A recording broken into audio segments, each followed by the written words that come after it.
Syekh Abu Bakar bin Salim ketika menulis kitab Miftahus Sarair usianya baru 17 tahun. Kalau kita baca kitab Miftahus Sarair, kita akan melihat sosok yang hatinya penuh dengan Allah. Beliau ungkapkan itu semua di dalam karya tulis yang ringkas itu, tentang tenggelamnya dirinya di dalam cinta kepada Allah. Sampai beliau katakan, idza dzukiral kaun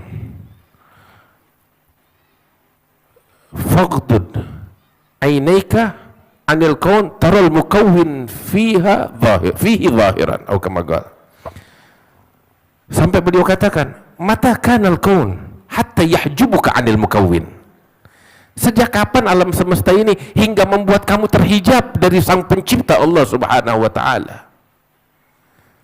Cuman kita sibuk dengan dunia kita, sibuk dengan hiruk pikuk yang ada di luar sana. Padahal kalau kita mau menunduk sedikit, merenung sedikit, kita akan melihat Allah dengan mata hati kita begitu jelas dan nyata. Sebagaimana Allah Ta'ala nyatakan di dalam Al-Quran, inna fi khalqis samawati wal ard wa ikhtilafil laili wan nahar la ayatin liulil albab alladzina yadhkuruna Allaha qiyaman wa qu'udan wa 'ala junubihim wa yatafakkaruna fi khalqis samawati wal ard rabbana ma khalaqta hadza batila subhanak faqina 'adzaban nar rabbana innaka man tudkhilin nar faqad akhzaitah wa ma lidh-dhalimin min ansar. Hadirin yang dimuliakan Allah Subhanahu wa taala, beginilah kehidupan Syekh Abu Bakar bin Salim. Dari kota Ainat, hampir setiap malam pergi jalan kaki ke Tarim.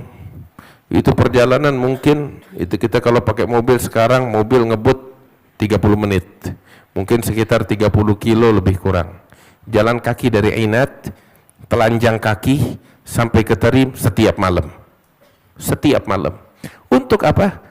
Memberikan pelayanan kepada umat Nabi Muhammad SAW. Berangkat dari Ainat tiap malam ke kota Tarim. Ngapain? Keliling di masjid. Di kota Tarim ada lebih dari 360 masjid. Beliau keliling di masjid-masjid Tarim, beliau bersihin masjidnya. Di zaman itu masih belum ada sanyo kayak sekarang nih, apa mesin sedot air. Yang ada dari dari sumur di sana nggak kayak kita 5 meter ada airnya, 60 meter 70 meter itu narik sendiri.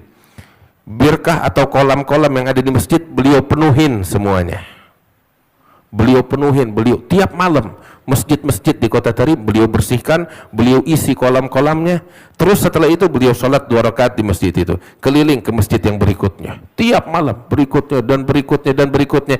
Menjelang fajar balik ke kota Ainat, menjelang fajar balik ke kota Ainat hingga sholat subuh di Ainat.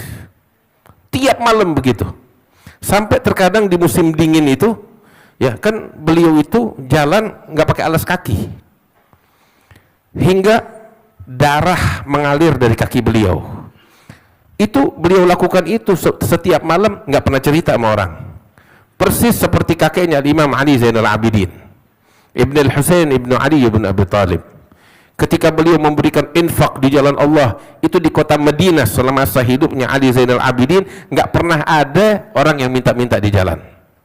Bukan orang fakir miskin, nggak ada, mereka ada. Tetapi sebelum mereka meminta-minta, Ali Zainal Abidin udah datang di kegelapan malam ke rumah-rumah mereka untuk membawakan sedekah. Tiap malam Ali Zainal Abidin begitu. Sayyidina Syekh Abu Bakar juga begitu setiap malam. Nggak cerita sama orang, nggak ada orang yang tahu, sampai keluarganya pun nggak tahu. Ya, kecuali kapan? Saat wafatnya Ali Zainal Abidin. Bagaimana? Begitu beliau wafat, fugara bermunculan di kota Madinah. Ditanya, kalian selama ini kemana? Dulu waktu masih ada Ali Zainal Abidin, tiap malam kita dapetin depan pintu rumah kita sedekah. Dia wafat, nggak ada lagi. Ketahuan dari situ. Syekh Abu Bakar bin Salim juga begitu. Ini yang beliau lakukan, nggak ada orang tahu, keluarganya nggak tahu. Yang tahu dari mana? Bekas telapak kakinya, darah yang menjiplak di jalanan. Mereka tahu, wah ini kakinya Syekh Abu Bakar bin Salim dari darahnya. Mencari keridhaan Allah Subhanahu wa ta'ala dengan tulus. Inilah yang harus kita contoh. Ini yang patut kita teladani dari sejarah kehidupan Sayyidina Syekh Abu Bakar bin Salim.